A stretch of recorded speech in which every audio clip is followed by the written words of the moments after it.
علامہ اقبال کا معروف واقعہ ہے کہ وہ بیٹھے تھے میکلوڈ روڈ والے مکان میں، تو ایک صاحب آئے ان کے پاس جو بہت بڑے پیر تھے اس زمانے کے. تو ان کا ایک مرید لاہور کے دوسرے کونے میں رہتا تھا، تو اسے پتہ چلا کہ میرے پیر صاحب علامہ اقبال علیہ رحمہ کے مہمان بنے ہیں، تو وہ ملنے کے شوق میں آیا اور اس نے کہا کہ حضرت بیٹی جوان ہے اور جن کے ہاں رشتہ طے کیا ہے وہ شادی کا کہہ رہے ہیں، اور میں پہلے ہی 100 روپے کا مقروض، اس زمانے میں 100 روپیہ بھی بڑا ہوتا تھا، اور مزید شادی بھی کرنی ہے، کوئی دعا کیجئے. اور اپنا دکھڑا سنایا. پیر صاحب نے ہاتھ اٹھائے، دعا کی اور اس کو کہا بیٹا آپ کو اجازت ہے. اس نے جیب میں ہاتھ ڈالا اور ایک 10 روپے کا نوٹ نکالا اور پیر صاحب کو نظر پیش کی. انہوں نے چپکے سے لے کے جیب میں ڈال دیا. اقبال کی بے ساختہ ہنسی نکل گئی. خیر مرید صاحب سامنے تھے تو پیر صاحب نے اس وقت تو کوئی بات نہ کی. جب مرید صاحب تشریف لے گئے تو اقبال سے پوچھنے لگے پیر صاحب آپ کیوں ہنسے تھے؟ کہا حضرت میں آپ کی دعا کی قبولیت پہ ہنسا تھا.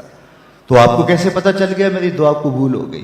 کہا حضرت جب آپ نے دعا نہیں کی تھی وہ 100 روپے کا مقروض تھا، جب آپ نے دعا کر دی 110 کا مقروض ہو گیا. اب اس کو تو دینا چاہیے تھا لیکن آپ نے اس سے بھی لے لیا.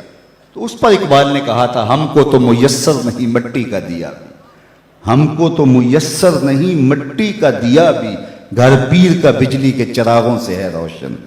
کم بیشت اللہ جو کہہ سکتے تھے رخصت ہوئے، رہ گئے قبروں پہ مجاور اور گور کن. میراث میں آئی ہے مسند ارشاد ان کو، زاغوں کے تصرف میں عقابوں کا نشیمن. نذرانہ نہیں سود ہے پیران حرم کا، نذرانہ نہیں سود ہے پیران حرم کا. ہر خرقہ سالوس کے اندر ہے مہاجن، شہری ہو دیہاتی ہو مسلمان ہے سادہ، بتوں کی طرح پجتے ہیں کعبے کے برہمن. تو اس کی تو مدد کرنی چاہیے تھی. وہ دکھڑا سنانے آیا ہے، بیٹی گھر کی دہلیز پہ بیٹھی ہے، یہ تو اس سے پوچھو جس کی بیٹیاں جوان ہیں اور ان کو رخصت کرنے کے لیے باپ مجبور ہے. کس طرح اس کی راتوں کی نیند اڑ جاتی ہے اور کس طرح دن کا قرار لٹ جاتا ہے. لیکن اس سے بھی 10 روپے وصول کر لیتے ہیں.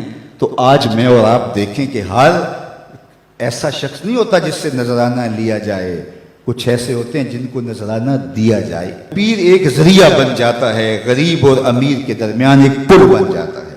تو نذرانے کا تصور تو ہے طریقت کے اندر، لیکن اس کا یہ مطلب نہیں ہے کہ نذرانے سے پیر کے کتے بھی عیش کریں اور غریب مرید جو ہیں وہ نانے شبینہ کو ترسیں، اور پیر ان نذرانوں سے بٹیرے لڑائے اور شادیاں کرے، اور مرید جو ہے وہ بیچارہ نانے شبینہ کے لیے ترس ترس کے زندگی گزارے اور بلک بلک کے موت کی آغوش میں اتر جائے.